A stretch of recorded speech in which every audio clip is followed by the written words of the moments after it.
Hi చిన్న hi చెప్పు friends కి. హాయ్ ఫ్రెండ్స్, ఈరోజు కొత్త కాకమ్మ కథలు ఎపిసోడ్ 3. ఏంటి 3? ఓకే సరే.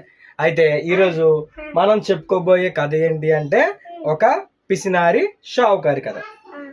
ఆ షావుకారి కథ ఏంటి అంటే అనగనగా ఒక ఊర్లో ఒక షావుకారి ఉండేవాడంట.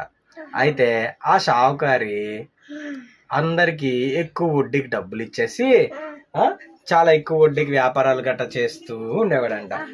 అయితే అలాగా అందరి దగ్గర ఆస్తులు తీసుకోవడం, పొలాలు రాయించుకోవడం అలాంటి పనులన్నీ చేసేవాడంట. అయితే కొన్ని రోజులు ఇలా జరుగుతూ ఉంటే ఒక రోజు ఏమవుతుందంట, ఆ షావుకారి దగ్గరికి ఒక అబ్బాయి వస్తాడంట.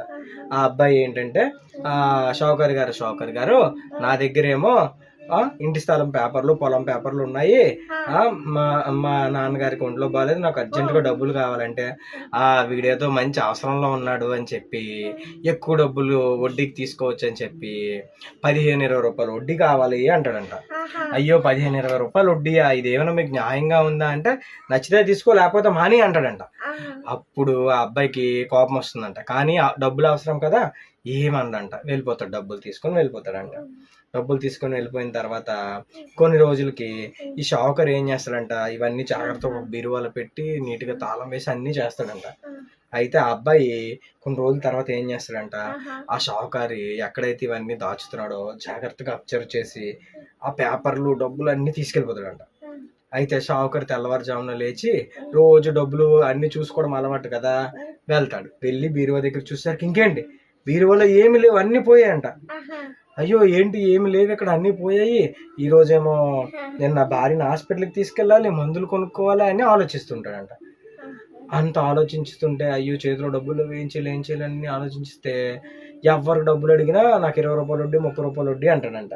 వీడేమో పిసినారు వాడు కదా, ఎవరి దగ్గర రూపాయి 10 రూపాయి కన్నా ఎక్కువ వడ్డీ తీసుకోడు అనమాట వాడు. అయ్యో ఏం చేద్దాం అంటే సరే ఏదో ఒకటి అయిందని చెప్పేసి షాప్ పేపర్లు పెట్టేసి వేరే దగ్గర 10 రూపాయలు వడ్డీకి 5,000 తీసుకుంటాడంట. తీసుకొని అందరికి చూపించి, డాక్టర్ గారు చూపించి మెడిసిన్ అన్ని అయిన తర్వాత ఇంటికి వస్తాడంట. అలా ఒక మూల కూర్చొని ఏడుస్తూ ఆలోచిస్తాడంట. అయ్యో నేను అనవసరంగా జనాలను పీడించానే, అలా చేయడం వల్లే నాకు ఇలా జరిగింది. అదే నేను నిజాయితీగా ఉండి తక్కువ డబ్బులు వడ్డీ ఇచ్చుంటే ఇప్పుడు నాకు కూడా అందరూ జాగ్రత్తగా చూసేవారు. ఆటో వాడు కూడా నాకు 10 రూపాయల దగ్గర 50 రూపాయలు తీసుకుంటున్నాడు, కేవలం నేను చేసిన మోసాల వల్లే కదా అని ఆలోచిస్తాడంట. మరుసటి రోజు నుంచి నిజాయితీగా ఎవరు వచ్చినా సరే 10 రూపాయలు సరిపడే వస్తువులు ఇవ్వడం, 100 రూపాయలకు 100 రూపాయలు పడే వస్తువులు ఇవ్వడం. ఎవరైనా వడ్డీకి అడిగితే నా దగ్గర 5,000 ఉన్నాయండి, రూపాయి వడ్డీ చాలండి అని చెప్పి ఇవ్వడం, మారిపోయి అలా చేస్తుంటాడంట.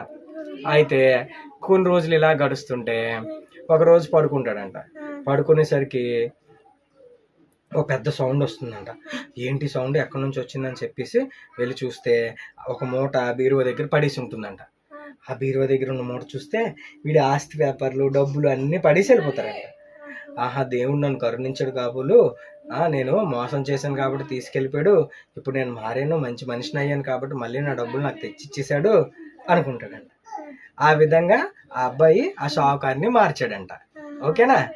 సో ఎప్పుడైనా సరే మనం ఏది ఇస్తే మనకి అదే తిరిగి వస్తుంది అనమాట. కాబట్టి అందరితో మంచిగా ఉంటే అందరూ కూడా మనతో మంచిగా ఉంటారు. వావ్, సబ్స్క్రైబ్, అటు చూడాలి, సబ్స్క్రైబ్.